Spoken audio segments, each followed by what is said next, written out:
Սոխը ոչ թե առաջանում է հողի մեջ, այլ այսպես տեսեք գագաթին Արտասովոր այս եգիպտական սոխը Ձորաղբյուրի կանաչ ուսուցման կենտրոնում աճող ավելի քան 200 մշակաբույսերից մեկն է։ Դեռ 10 տարի առաջ այստեղ անմշակ կավային հող էր, իսկ այսօր Նունես Սարուխանյանն այն վերածել է փորձացուցադրական տնտեսության, ցույց տալով, թե ինչպես կարելի է բարելավել հողի որակն ու ստեղծել այսպիսի բազմազան ու կայուն գյուղատնտեսական միջավայր։ Փորձում էի ցույց տալ, որ նույնիսկ այս տարածքում հնարավոր է ստեղծել բարձրարժեք արդյունավետ գյուղատնտեսություն։ Եվ իհարկե առաջի 2 տարիները բավականին դժվար էր,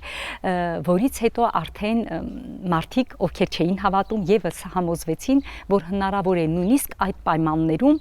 ստանալ եկամուտ։ Կենտրոնը հիմնելիս հիմք է ընդունվել Հայաստանի տնամերձ տնտեսություններին բնորոշ մոդելը, որտեղ մի քանի հազար քառակուսի մետր տարածքում միաժամանակ աճեցվում են ավանդական ու ոչ ավանդական մշակաբույսեր ու պտղատեսակներ։ Նպատակն է ցույց տալ, որ անգամ փոքր հողատարածքում ճիշտ մշակության դեպքում հնարավոր է մի քանի անգամ ավելի բերք ու եկամուտ ստանալ։ Ցանկացել ենք այս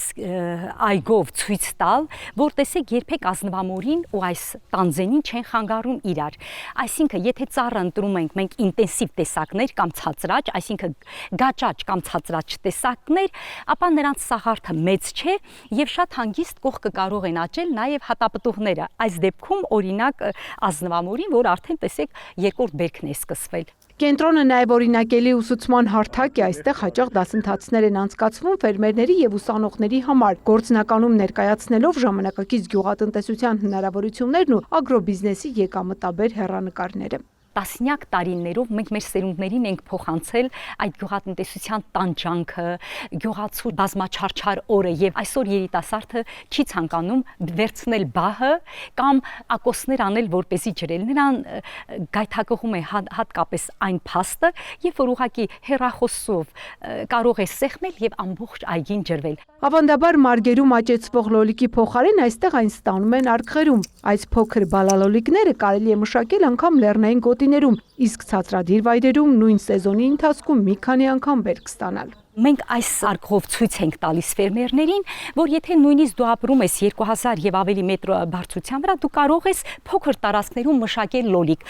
Որպեսզի պատկերացնեք, սա Պինոկիո կոչվող լոլիկն է, տեսեք, որը սածիլումից հետո 45 օր հետո հասունանում է։ Պատկերացնում եք դա ինչ։ Այո,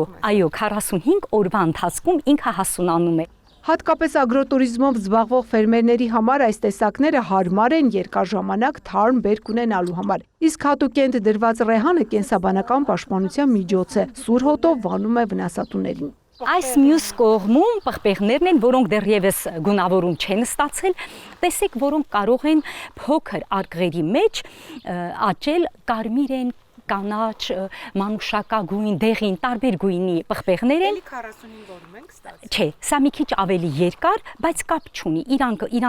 Իրենց վեգետացիան նույնպես շատ կարճ է։ Այգու այս հատվածում վերջին տարիներին շատ պահանջված ու օգտակար հապալասն է։ 6 տարի է պահանջվել հողը հատապտղի մշակության պայմաններին համապատասխանեցնելու համար։ Այժմ արդեն տարածքին հարմարեցված տեսակներն են բազմացնում, որպեսզի ամռան սկզբից մինչև սեպտեմբեր բերք ունենան։ Հատիկները մեծ են եւ խոշոր եւ ինչ ենք նաեւ բազմացնում ենք։ Վերջին շրջանում մենք սկսել ենք բազմացնել հապալասը նաեւ կտրոններով։ Մի քիչ դժվար է իհարկե, բայց կարողանում ենք արդեն բազմացնել կտրոններով։ Պատրաստված է համապատասխան հողախառնուրդ եւ ինչպես տեսնում եք բակը, որի մեջ մենք պատրաստում ենք թթվային լուծույթ,